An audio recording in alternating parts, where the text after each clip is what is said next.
Le Real Madrid est actuellement dans une sorte de mini-crise et je pense qu'il est temps d'essayer de résoudre un peu ses problèmes, voir un peu ce qui dérange au Real Madrid et bien sûr comment faire pour que le Real Madrid redevienne un grand club comme d'habitude. Donc c'est pas la crise non plus où vraiment c'est dégueulasse en championnat et en Champions League, mais quand vous voyez un peu les résultats, on voit que quand même c'est plutôt compliqué avec des défaites contre Liverpool, contre l'AC Milan, contre le Barça 4-0 dans le Classico. Voilà, on voit qu'il galère un petit peu, c'est compliqué. Donc globalement en championnat c'est plutôt intéressant, mis à part ce Classico perdu 4-0. Mais en Ligue des Champions c'est vraiment la crise. Ils perdent contre Lille, match nul contre l'Atlético, même si c'est pas en Ligue des Champions. Voilà, on voit que c'est plutôt compliqué. Donc je pense que vraiment il y a certains points qui font que malheureusement c'est pour ça que le Real Madrid c'est très compliqué pour eux, des joueurs, les blessés, le mercato. On va voir un peu tout ça, on va essayer de voir un peu l'actu du Real Madrid et voir un petit peu comment améliorer tout ça de manière globale. Donc si ça vous intéresse, n'hésitez pas à vous abonner et à liker. Et sans plus tarder, on commence la vidéo. Donc voilà, récemment le Real Madrid a fait des scores plutôt intéressants, mais à part cette défaite 2-0 contre Liverpool à Anfield où c'était vraiment très compliqué, pénalty raté de Mbappé, voilà, c'était un match vraiment à oublier de la part du Real Madrid, même si à l'heure actuelle Liverpool c'est la meilleure équipe au monde. Et bon, on a vu quand même que c'était plutôt compliqué, alors que d'habitude le Real Madrid, que ce soit à l'extérieur ou à domicile, c'est une équipe qui arrive toujours à s'en sortir et à gagner leur match, mais là malheureusement ça a été vraiment la désillusion totale, ça a été compliqué, mis à part voilà, en outre les victoires 3-0 et 4-0 en championnat qui les ont motivé, on va dire, et ben depuis ça a été compliqué. Et très bientôt, bah voilà, à l'heure où je tourne la vidéo, aujourd'hui le Real Madrid affrontera Getafe à domicile. Je pense que largement ils ont les capacités pour gagner, mais quand même il y a certains points qu'il faut que malheureusement que le Real Madrid en ce début de saison c'est vraiment compliqué, et on va voir un peu tout ça. Donc déjà le premier point malheureusement c'est le fait qu'il y ait beaucoup trop de blessés au Real Madrid, c'est très compliqué. Donc pour moi j'ai bien sûr la faute sur les préparateurs physiques, sur les préparateurs qui font que malheureusement c'est compliqué pour eux. Quasiment tous leurs joueurs sont blessés, c'est comme ça que c'est vraiment compliqué. 3 joueurs avec les ligaments croisés, donc Alaba qui devrait revenir très bientôt, Carvajal qui s'est blessé en ce début de saison alors que c'était un joueur vraiment important, un pilier de l'équipe la saison passée, latéral droit, malheureusement il est voilà, retour prévu dans très longtemps, donc voilà, fin de saison pour lui. Et bien sûr Militao également qui est blessé jusqu'à la fin de saison, donc beaucoup de défenseurs qui sont blessés, donc on sait, ça nous donne peut-être des idées sur le prochain mercato, mais en tout cas à l'heure actuelle on voit qu'ils sont blessés. Vinicius également qui est blessé, qui devrait revenir d'ici 2-3 matchs, Rodrigo qui devrait être de retour dès cet après-midi, dès le prochain match, et Tchouaméni d'ici 2-3 semaines, et bien sûr également Camavinga qui est blessé. Donc franchement il y a beaucoup trop de blessés, moi ça me dérange un petit peu parce que pour le Real Madrid de base c'était une très belle équipe. Voilà, Camavinga qui est out 3 semaines, donc c'est beaucoup. Camavinga en plus c'était un peu le joueur de l'ombre, le joueur qui cachait la forêt, qui défendait très très bien, qui était très bon en tant que numéro 6. Malheureusement Carlo Ancelotti encore une fois devrait se passer de ce joueur là, donc franchement un peu dégoûté pour eux, ils peuvent pas jouer de leur vrai niveau et c'est comme ça que le Real Madrid est entre guillemets dans une petite crise. Donc pour moi c'est vraiment la cause principale qui fait que le Real Madrid est dans une crise, et on va essayer de résoudre un peu tout ça dans le mercato potentiellement. Et voilà, quand vous voyez un petit peu ce classement, ça fait quand même un peu peur. Il y a seulement 4 joueurs depuis le début de saison il me semble qui ne se sont pas blessés, donc franchement c'est du grand n'importe quoi. À mon avis il faut se remettre en question, on va dire, sur les préparateurs physiques. Ça fait des années et des années que c'est le même préparateur il me semble, donc pour moi il faut tourner la page parce que là il n'y a que Endrick, Modric, Rudiger et un autre joueur qui ne se sont pas blessés, donc franchement il faut se remettre en question. Et pour moi j'espère pour eux qu'ils vont pas se blesser, bien sûr hein, qu'ils vont rester en forme jusqu'à la fin de saison, mais quand même ça montre que l'équipe, les staffs, c'est compliqué pour eux et que vraiment faut tourner la page. La deuxième raison, bien sûr, voilà, quand vous voyez un peu tous les blessés, on voit Militao qui est blessé, donc en défense il y a quasiment personne. Défense centrale il reste que Rudiger, voilà, carrément ils ont mis Vallejo, des Raúl Asensio, des jeunes joueurs comme ça, des joueurs qui ne sont même pas expérimentés, carrément ils doivent les faire jouer tellement, Vallejo il me semble qu'il est blessé, mais tellement il n'y a plus personne. Voilà, ils mettent Tchouaméni en défense centrale et encore il est blessé, donc quasiment il va jouer que avec la Castilla en défense sur le terrain, alors qu'il y a la Ligue des Champions, il y a des gros matchs qui leur attendent, etc. Latéral gauche, heureusement pour eux, il y a encore Ferland Mendy et Fran Garcia, mais quand même on voit que c'est plutôt compliqué. Latéral droit, il n'y a que Lucas Vázquez, milieu de terrain il y a Valverde, Camavinga qui est blessé, donc il y a Modric, Ceballos au pire des cas, donc franchement ils doivent bricoler, donc c'est vraiment compliqué. Il peut pas faire vraiment avec tous les moyens qu'il a, et c'est comme ça que Ancelotti il galère. Et bien sûr offensivement, bon voilà, il y a Arda Güler, Mbappé, Endrick, Brahim Diaz on va dire, donc on voit que c'est plutôt compliqué quand même pour eux. Donc en plus sans Vinicius et Rodrigo, surtout Vinicius c'était le meilleur joueur du Real Madrid offensivement défensivement. Donc franchement, c'est comme ça qu'on comprend que le Real Madrid galère de plus en plus en attaque. Ensuite, on voit que malheureusement le deuxième problème, et malheureusement c'est pas pour lui jeter la pierre ou quoi, mais c'est clairement Kylian Mbappé, c'est très très compliqué pour lui en ce début de saison au Real Madrid. Donc quand tu vois ses stats, tu te dis que c'est plutôt intéressant. En 18 matchs, 9 buts, 2 passes D, c'est plutôt propre. Mais quand tu vois réellement les vrais matchs en Ligue des Champions, en championnat, on voit que vraiment il prêche beaucoup, il rate des pénaltys.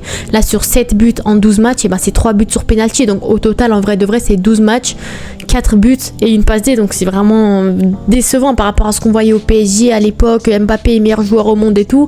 Là on voit que c'est très compliqué. Donc certains disent, certaines personnes disent, certains de ses proches et tout disent que mentalement c'est compliqué pour lui, il est en dépression, par rapport à plein de choses qui se sont passées. Donc certains rejettent la pierre justement sur son mental qui est vraiment compliqué pour lui. Mais moi je pense que vraiment, certes le mental c'est une chose très importante pour les joueurs, etc. Mais pour moi clairement, ça reste Mbappé, ça reste un joueur que tout le monde attend, que tout le monde veut voir venir en tant que buteur. Le Real Madrid l'a recruté pour avoir la meilleure équipe au monde, etc. Un connaisseur de Kylian Mbappé. Kylian Mbappé est épuisé psychologiquement avec tout ce qu'il a pris en 6 mois. Son nez cassé, son différent avec le PSG, l'histoire de la Suède, la tête ne peut pas rester insensible et le corps non plus. Donc il remet la faute sur ça. Donc pour moi, je suis d'accord sur le fait que psychologiquement c'est très important et qu'il doit être en forme psychologiquement pour faire des bons matchs.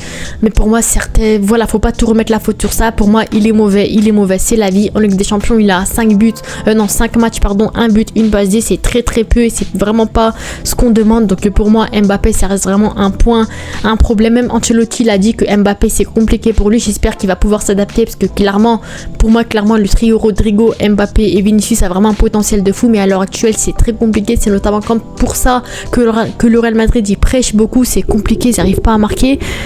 Mais voilà, on verra bien. Mais en tout cas, je pense que Mbappé, malheureusement, ça reste un point négatif, on va dire, entre guillemets, sur le Real Madrid.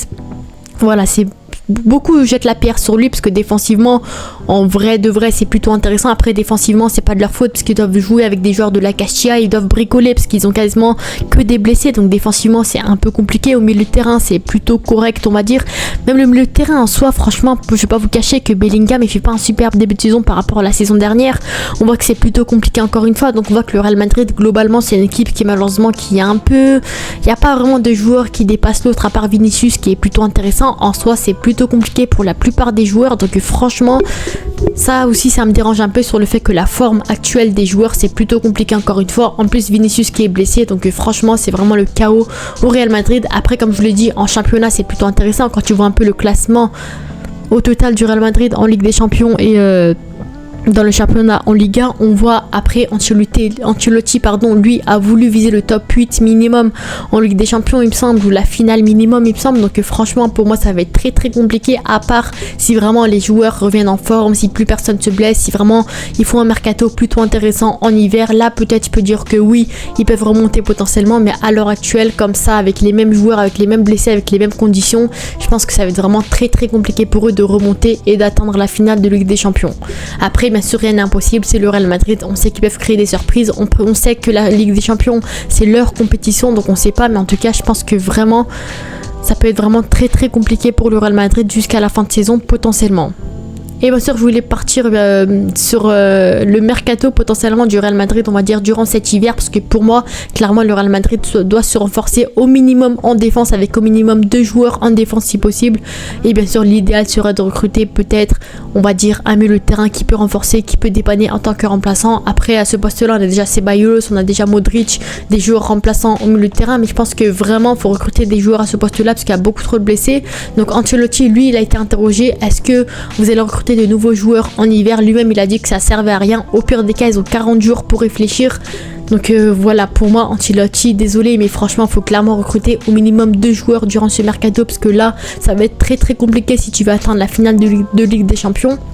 Mais lui, il a dit, nouveau joueur, ça sert à rien pour le moment, mais on va réfléchir, on va prendre le temps. À mon avis, Florentino Pérez, il va pas le laisser dans cet état-là, il va recruter des joueurs. En tout cas, j'espère pour eux si vraiment ils veulent remonter. Donc quand on voit un peu les rumeurs mercato potentielles, voilà. Il y a Jorel Hato, mais on va revenir juste après. Les rumeurs mercato potentielles durant cet hiver, surtout durant cet été, parce que la plupart des rumeurs mercato, ce sera durant cet été, parce que c'est là où vraiment tu peux faire les gros coups, acheter des joueurs libres et tout.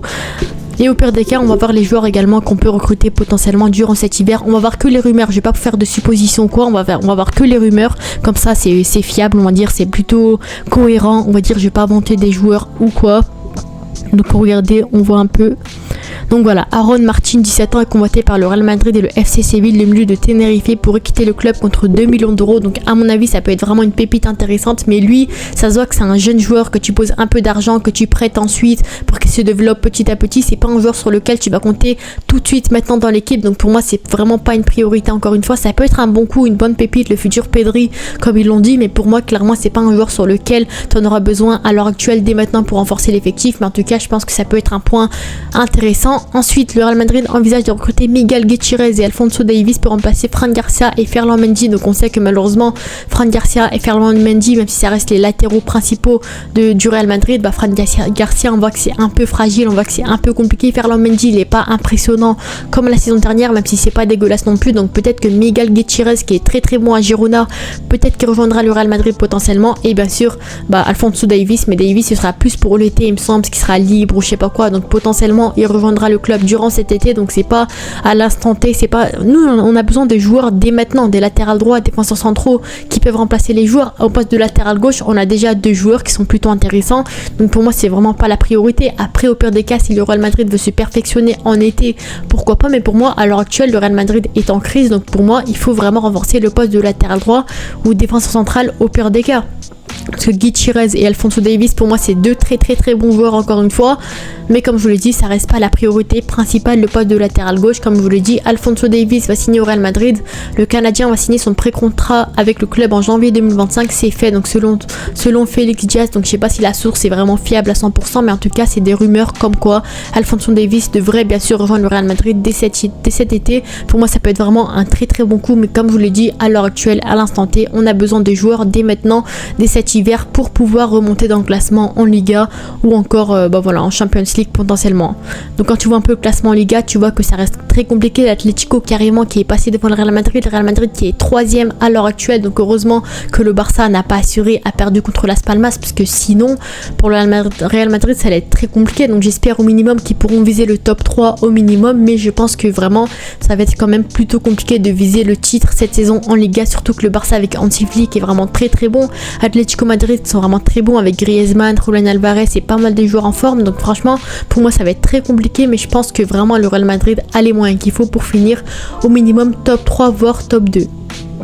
Ensuite, le Real Madrid veut Xabi Alonso et Florian Wirtz, donc ça pour moi ce sera à long terme, parce qu'à l'heure actuelle ça va être compliqué. En plus la source n'est pas très très fiable à 100%, donc on va pas vraiment s'attarder là-dessus. Ensuite, les négociations entre le Real Madrid et Trent Alexander-Arnold avancent bien. Le club pense que l'anglais va rejoindre le club en tant qu'agent libre l'été prochain, donc franchement si le Real Madrid réussit à faire Alphonso Davies et Alexander-Arnold cet été, c'est vraiment le braquage du siècle. Encore une fois, grosse masterclass de leur part, parce que pour moi, imaginez juste des latéraux, Davies à gauche et Alexander-Arnold sur le côté droit. Donc bien sûr ce sera pas équilibré, parce que les deux c'est plus des joueurs offensifs, des latéraux offensifs, donc défensivement ça va faire un peu mal, mais quand même je pense que ça peut être un braquage de fou furieux si jamais ils réussissent à le recruter. Donc encore une fois, la source n'est pas fiable à 100%, donc on va pas s'attarder là-dessus. En plus c'est pas une recrue pour cet hiver, donc on va pas s'attarder là-dessus, mais je pense que vraiment ça peut être un bon coup pour le Real Madrid. Ensuite, Aymeric Laporte a dit: si le Real Madrid m'appelle, j'écouterai leur offre. Évidemment on ne peut pas ignorer des clubs comme ça, c'est agréable d'être lié à eux, donc pour moi clairement Laporte ça peut être un joueur intéressant pour le Real Madrid. À l'heure actuelle